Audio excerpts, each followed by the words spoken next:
aqui no Expresso CNN. O nosso objetivo com esse quadro é apresentar temas relevantes com visões diferentes sobre o mesmo assunto. Tudo para que você construa, então, a sua opinião, a sua forma de pensar.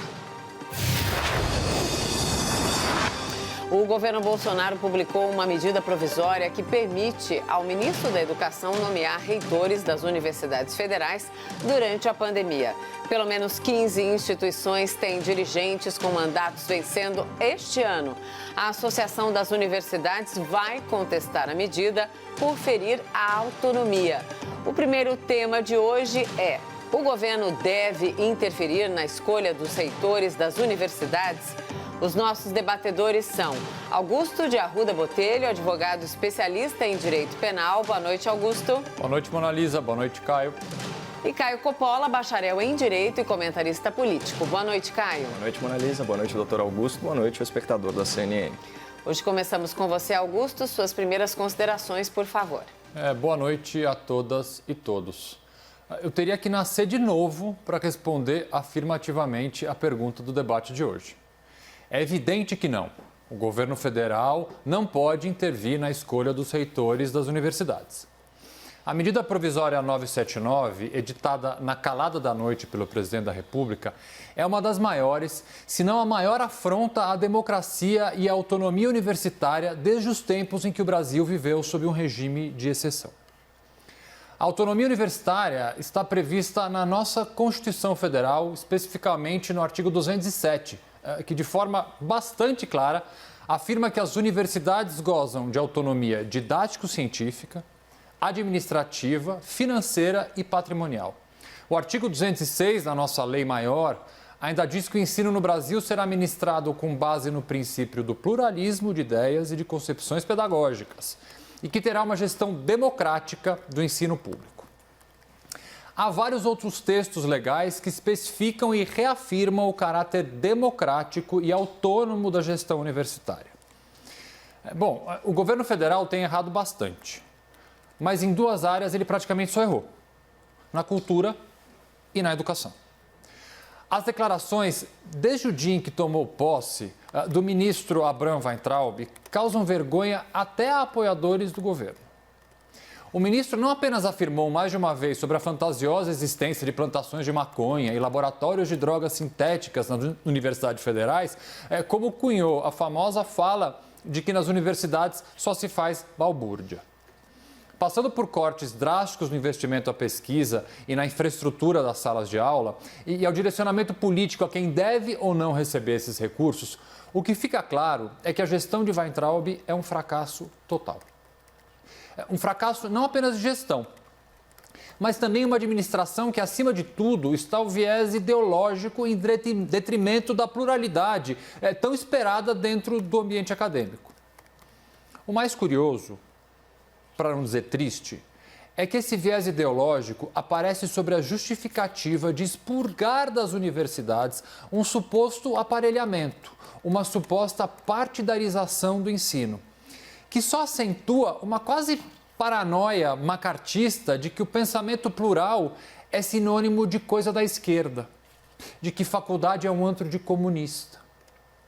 Há um relatório desse ano que apontou uma queda na qualidade da liberdade acadêmica em nosso país. O estudo feito pela rede internacional Scholars at Risk categorizou o Brasil com a nota C de uma escala que vai de A até E. Somos o segundo índice mais baixo da América Latina, perdendo apenas para a Venezuela. Esse cerceamento à liberdade acadêmica vem se acentuando, mas não é novidade.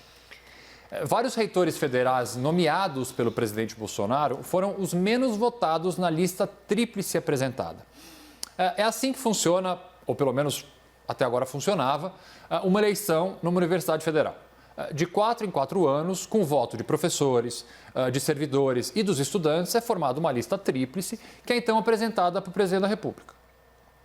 Fugindo da tradição de nomear o candidato mais votado, Bolsonaro optou por nomear reitores cujo alinhamento ideológico melhor lhe agradava.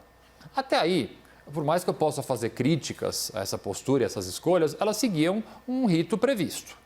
O que essa MP, essa medida provisória, fez, e sob o covarde argumento de que durante a pandemia as eleições para reitores não poderiam ser feitas, impossibilidade essa, convenhamos, chega a ser risível, porque há outros formatos possíveis de se colher votos numa eleição desse porte e no formato em que ela é feita.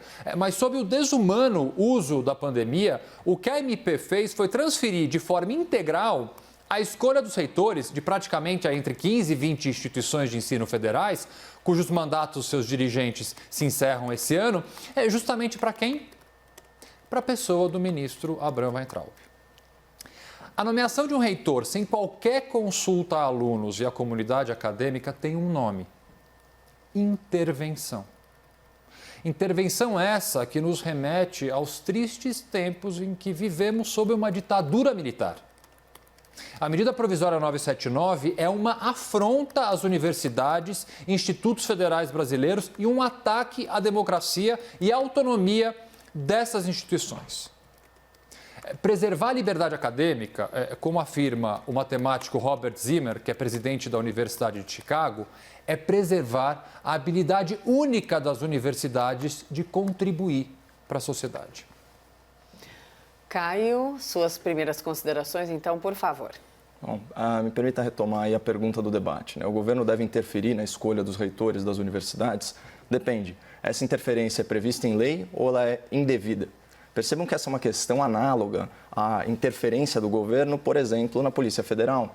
Tanto a nomeação para a diretoria-geral da PF quanto a escolha de reitores e vice-reitores são prerrogativas da Presidência da República. Então, grosso modo, o que não pode haver é ingerência política do Poder Executivo nessas instituições que gozam de autonomia e, no caso aí das reitorias, de mandato pré-estabelecido para exercício do cargo. Então, quando nós examinamos, né, a legislação que versa sobre a matéria, em especial a Lei 9.192 de 95 e o Decreto 1916 de 96, que a regulamenta, nós temos o seguinte texto: o reitor e o vice-reitor de universidade mantida pela União serão nomeados pelo presidente da República, escolhidos dentre os indicados em listas tríplices elaboradas pelo colegiado máximo da instituição.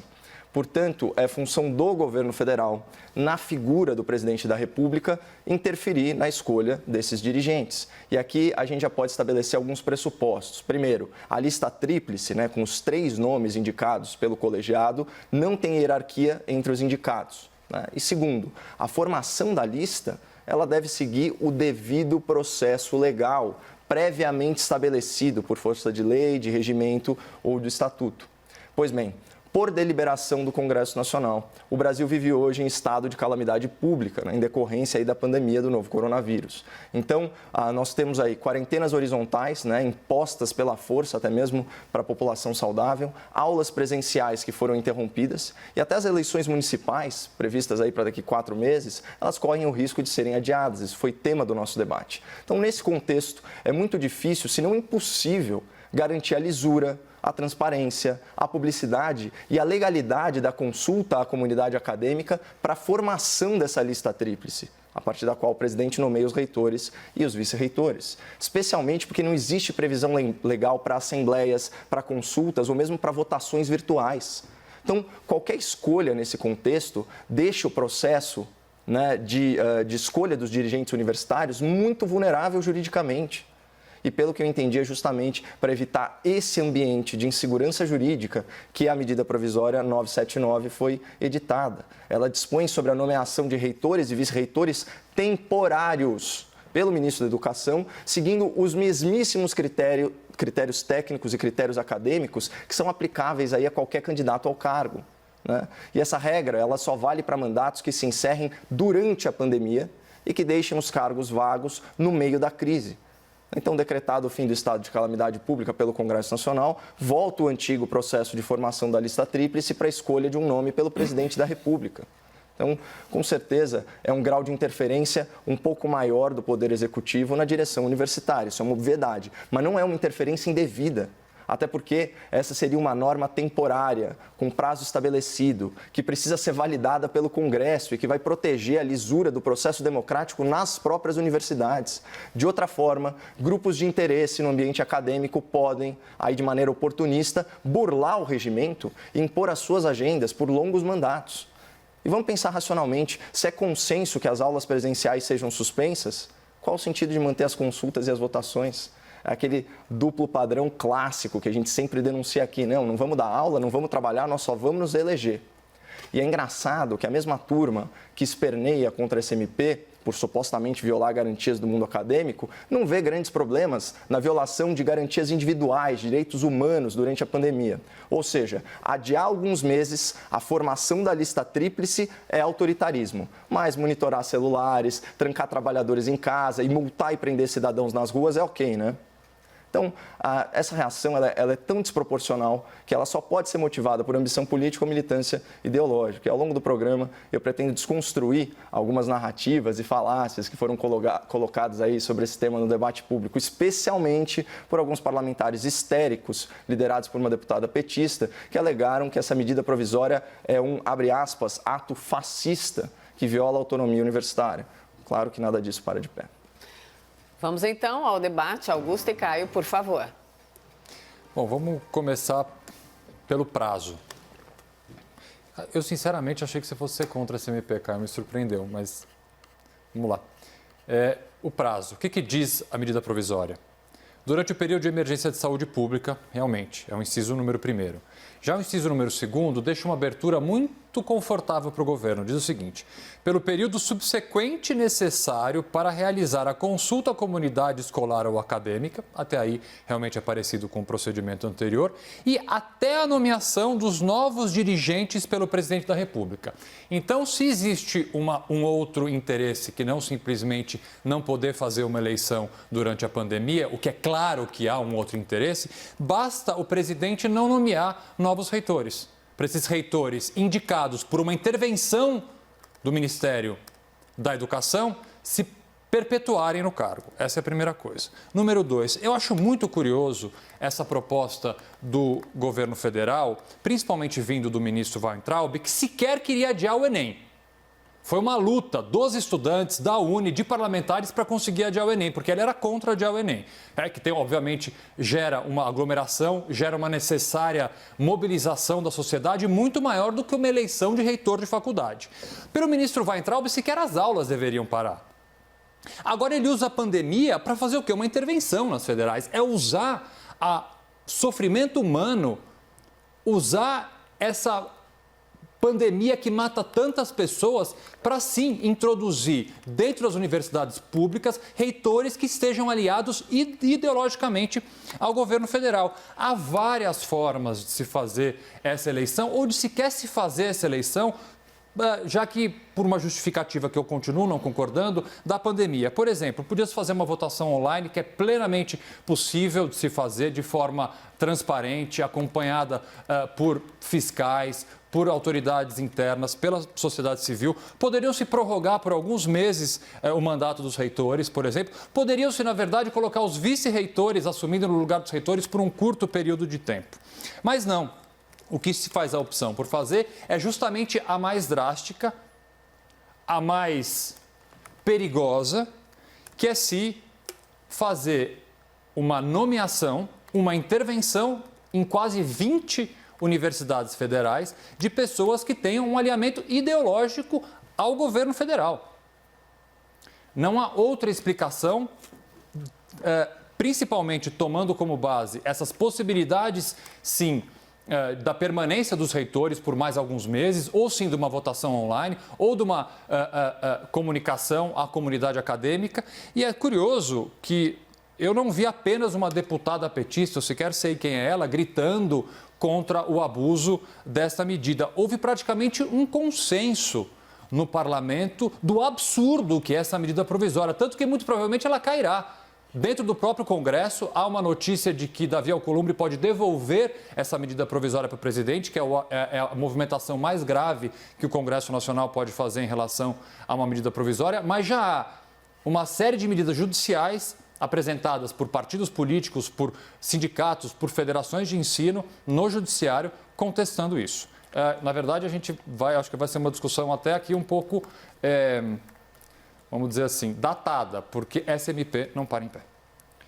Bom, de tudo que foi falado, doutor, eu vou concordar aqui com a sua crítica em relação à redação do artigo 2º, porque, de fato, você não pode deixar essa brecha para que a nomeação ela seja, por assim dizer, engavetada, a gente pode falar assim, talvez, seria muito mais, vamos dizer assim, seria uma tranquilidade muito maior se nós pudéssemos estipular um prazo a partir da escolha da lista tríplice, se é que isso já não é estabelecido, né, seja por lei ou seja por decreto, e que isso esteja presumido no texto da medida provisória, que também é uma justificativa plausível para essa omissão. Mas nesse ponto eu concordo contigo. Agora, sobre a votação online, de fato isso não é previsto em lei. Então, aqui você tem um problema, sim, gravíssimo de insegurança jurídica. Né? A gente sabe que os colegiados e as formas, né, até pelo respeito à autonomia da universidade pública, as formas como cada universidade aí escolhe a sua reitoria, elas têm pequenas variações e muitas vezes isso é judicializado. Né? Esse é um grande problema. Se a gente vai no STF, inclusive, buscar aí precedentes a esse respeito, você acha aí um sem número de processos. Então, essa é uma questão séria da insegurança jurídica. Né? Sobre prorrogação de mandato, eu acho que é a mesma lógica que vale para os mandatários de cargos eletivos aí do Poder Executivo e Legislativo. Isso, sim, arranha a democracia. Né? Então, você estender o prazo, né, para exercício do mandato, eu não vejo isso com bons olhos mesmo. E, de novo, a gente não está falando aí para usar uma expressão do regime militar, a gente não está falando aí de um reitor, ou de um vice-reitor biônico. Né? Ele é escolhido aí no bojo, no seio, né, da comunidade acadêmica, entre professores que têm todas as titulações e todos os pré-requisitos para já ocuparem esses cargos. Então, nesse sentido, eu acho que não existe nada de antidemocrático, pelo contrário, a preocupação é muito mais com a lisura do processo, porque a gente sabe, você falou aí no caso de oportunismo, o oportunismo ele funciona dos dois lados, né? Ele é bem democrático, ele está na direita, ele pode estar na esquerda também, né? Ele pode estar no ambiente político, ele pode estar no ambiente acadêmico. Então, o que a gente tem que garantir, né, é que os atos de agora, eles não têm uma repercussão negativa por muito tempo. Então, vale a pena sim, durante a pandemia, né, estabelecer aí uma reitoria de transição para que depois seja feito o processo e respeitado o prazo, como você bem colocou. Só me estendendo um pouquinho, eu queria trazer aqui para o espectador da CNN a nota oficial, né, sobre essa medida provisória, publicada aí pelo próprio Ministério da Educação. Ele diz o seguinte, né, como você bem disse, doutor, pelo menos 20 instituições devem ter mandatos encerrados até o final do ano, né, cada mandato dura 4 anos. Nesses casos, o MEC indicará os reitores e vice-reitores em caráter pro tempore, né, então temporário, até que haja novos processos eleitorais após o período da pandemia. Aí eles, num segundo momento, falam o seguinte: cabe acrescentar que as eleições para o comando de instituições públicas de rede federal não têm previsão legal de ocorrerem em ambiente virtual, aquilo de insegurança jurídica que a gente já tratou aqui. Depois, isso poderia acontecer caso a medida provisória número 914 fosse votada pelo Congresso Nacional esse ano, o que não aconteceu porque ela caducou. Então, esse também é um outro tema interessante. Então, o governo federal, ele inclusive, nessa medida provisória anterior, e vamos lembrar, a medida provisória não é necessariamente uma forma autoritária de legislar, ela simplesmente ela insta o Congresso a se manifestar de forma mais célere sobre uma agenda importante para o Executivo Federal, que é eleito aí com milhões e milhões de votos. Então, o governo federal, inclusive, deu essa possibilidade de fazer isso e de unificar, né, o sistema de votação, aliás, de escolha da lista tríplice, privilegiando o corpo docente, que teria 70% dos votos. E aí 15% ficaria com o corpo discente, né, com os alunos, e outros 15% com os funcionários das instituições. Então, nesse sentido, eu vejo sim legitimidade no argumento de que o que está sendo salvaguardado aqui é o devido processo legal nessa questão da eleição da reitoria. Augusto, tem algo ou vamos para o segundo tema? Posso então fazer um outro acréscimo? Augusto, concorda? Claro. É bem breve. Então vamos lá. É porque como o doutor tratou aí também do argumento constitucional, né, que esse certamente, juridicamente é óbvio que é o mais importante, e ele leu o artigo 207 para a gente, né? As universidades gozam de autonomia didático-científica, administrativa e de gestão financeira e patrimonial e obedecerão ao princípio da indissociabilidade entre ensino, pesquisa e extensão. Então, quando a gente fala, por exemplo, o que a gente está falando? Autonomia didático-científica. A gente está falando de diretrizes de ensino, de pesquisa, pesquisa, não há mesmo que haver ingerência política nisso. Quando a gente fala de gestão financeira, gestão patrimonial, é alocação de recursos, né, especialmente das verbas discricionárias, já que a maioria do orçamento das universidades é comprometido com folha de pagamento e inativos e são verbas obrigatórias. E aí, finalmente, você tem a autonomia administrativa. Só que a autonomia administrativa ela é garantida pelo mandato. O reitor ele tem mandato independente, não vinculado, ou seja, não subordinado a qualquer membro do Poder Executivo, seja ele o ministro da Educação ou o presidente da República. Então, é disso que a Constituição trata quando ela fala de autonomia administrativa. Até porque a própria lei federal, né, a lei brasileira, né, coloca como prerrogativa do presidente da República escolher o reitor e o vice-reitor. Mas, a partir desse momento, ele tem mandato, ele é independente e ele consegue exercer livremente, de forma independente, as suas funções acadêmicas. Vamos, então, ao segundo tema. O presidente Jair Bolsonaro recriou o Ministério das Comunicações. Para isso, a pasta da Ciência e Tecnologia foi esvaziada. O segundo tema do debate de hoje é necessário recriar mais um ministério? Então, retomamos agora com você, Augusto, seus primeiros argumentos sobre essa segunda pergunta. Abre aspas. Assumir compromisso de reduzir número de ministérios, extinguir e privatizar grande parte das estatais que hoje existem. São gastos desnecessários que devem atender a população. Recusar acordões que negociam cargos em troca de apoio já faz parte deste objetivo. Fecha aspas. Jair Messias Bolsonaro, em 23 de setembro de 2018. Quem nunca caiu numa promessa de campanha? Há uma célebre e verdadeira história de um candidato a prefeito da cidade de São Paulo, que durante uma entrevista assinou uma carta dizendo que cumpriria os 4 anos de mandato e não se candidataria a outro cargo. Essa promessa não durou nem 2 anos, mais ou menos o tempo que o nosso atual presidente da República começou a fazer aquilo que prometeu que não faria. Dentre os vários lemas de Bolsonaro durante a campanha, a ruptura com a velha política era um dos mais presentes. Acabou a mamata, disse ele por tantas vezes. Ou ainda, no meu governo não teremos a política do toma lá da cá. Mais uma vez, repetindo uma frase dita por mim, acho que ontem, não precisa ser um grande analista político para chegar à conclusão de que várias promessas de Bolsonaro simplesmente não passavam de bravatas típicas de campanha, tão utilizadas ao longo das últimas décadas por políticos que representam aquilo sim que podemos efetivamente chamar de velha política. No começo era apenas inabilidade de um parlamentar que passou, já disse várias vezes aqui, 28 anos no poder sem ter apresentado um único projeto de relevância para o nosso país. Um parlamentar que fez da sua história uma constante necessidade de perpetuação nos ambientes de poder com a eleição de quase todos os seus filhos para cargos públicos. Formou-se quase clã. Bom, essa falta de articulação fez com que necessárias e positivas reformas, inclusive apresentadas por membros do governo federal, mais especificamente do Ministério da Economia, não conseguissem ser aprovadas. E com isso o país, que já não ia bem, se estagnou. Com a queda da popularidade, surgimento de gravíssimas denúncias, inclusive aí a possível prática de crimes de responsabilidade, até crimes comuns pelo presidente e por pessoas que orbitam seu círculo próximo, Bolsonaro se viu na popularmente conhecida sinuca de bico. Ou fazia acenos e flertes àqueles que prometeu desprezar, ou não só teria apoio para as necessárias reformas, como também não teria apoio com o agora mais possível processo de impedimento ao cargo de presidente da República.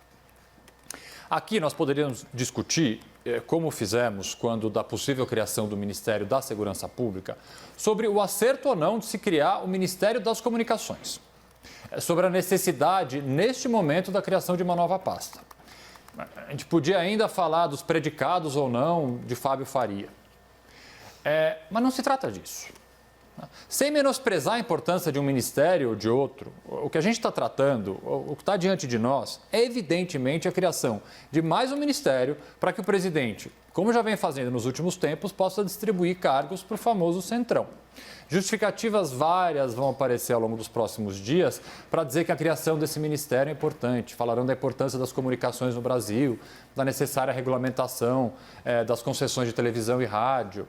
Mas o fato é um só. Nesse momento, não há qualquer justificativa plausível para criar essa pasta. Só me resta, nesse momento, lembrar da famosa fala, na verdade ela foi cantada, pelo ministro-general Augusto Heleno.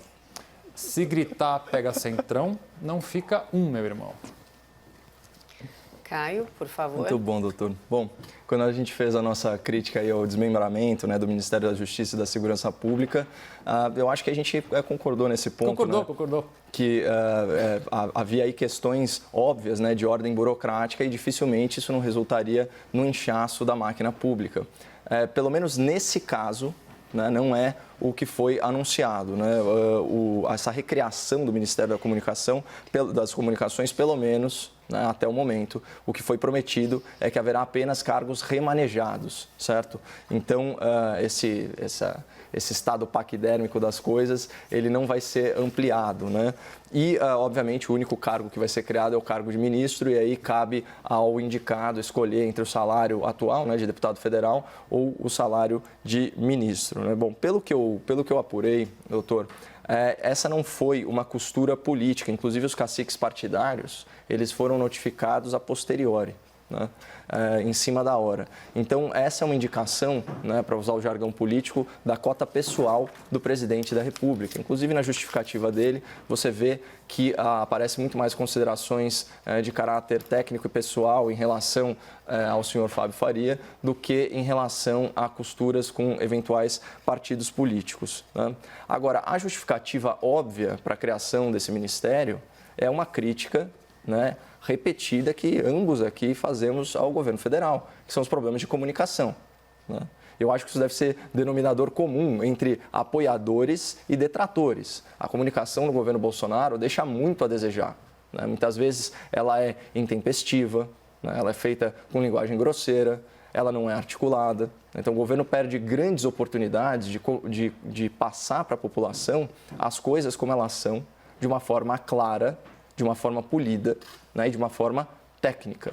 Então, nesse sentido, né, se for para não aumentar a máquina pública, né, e trazer mais qualidade e método para a informação, eu seria favorável. E só para fechar o argumento, já vi a Mona Lisa aparecendo aí, a SECOM ficaria embaixo desse ministério e também outras estatais. E pelo histórico recente de votação, né, do deputado federal Fábio Faria, a gente pode esperar uma pessoa alinhada aí com as pautas liberais, inclusive com a privatização. Se eu pudesse deixar um recado aí para o novo ministro, junto com os votos de sucesso, é para que ele cumprisse a promessa de campanha, já que o doutor trouxe isso aqui à tona, e privatizasse a EBC, antes chamada de TV Lula.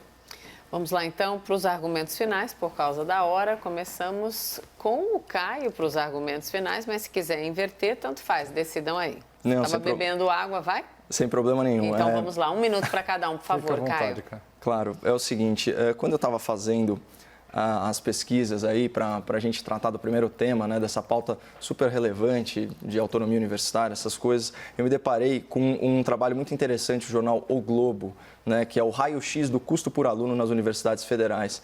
Pasmem, né, o custo médio, isso em 2016 era de R$ 37 mil por ano, né, então dá mais de R$ 3 mil por mês. Isso é o custo, é maior que o custo de um aluno da educação básica. Se você pegar, por exemplo, dados da Unifesp, isso segundo o Globo, né, com fonte de um estudo do MEC, o custo por aluno anual é de R$ 81 mil. E a gente está falando aí de alunos da graduação e da pós-graduação. Então, assim, não tem o menor cabimento, essa inversão de valores, esse investimento pesado no ensino superior em detrimento do ensino de base. Já passou da hora da gente trazer um pouco da lógica do setor privado para a universidade pública, inclusive, né, com o advento de mensalidade para alunos de famílias de alta renda ou alunos de alta renda, especialmente em pós-graduação e doutorado. Augusto, seus argumentos finais, por favor. Eu gostaria de ter essa visão otimista, Caio, de que a criação dessa nova pasta foi apenas uma questão de melhorar a gestão, de alguma forma, da comunicação. Eu vi uma fala do presidente hoje, ao ser confrontado sobre essa possível criação em razão da troca de cargos. Ele disse, eu não sei nem de que partido é ele. Eu achei curioso. Eu realmente volto a minha fala sobre esse tema. Eu acho que para mim está bastante claro que é simplesmente mais um ministério, mais uma pasta. Ele prometeu 15, né, na campanha, agora nós já temos 23, à beira de 24, caso o Ministério da Segurança pública venha. A única coisa que eu posso dizer que essa semana o governo fez de bom é ter abaixado um pouco o tom em relação aos ataques às instituições. Eu estou achando o presidente mais calmo essa semana, só que se bem que hoje é quinta ainda, vamos ver amanhã, mas pelo menos essa semana foi mais calmo. Obrigada, Augusto. Até amanhã. Até amanhã. Obrigada, Caio. Até amanhã. Boa noite.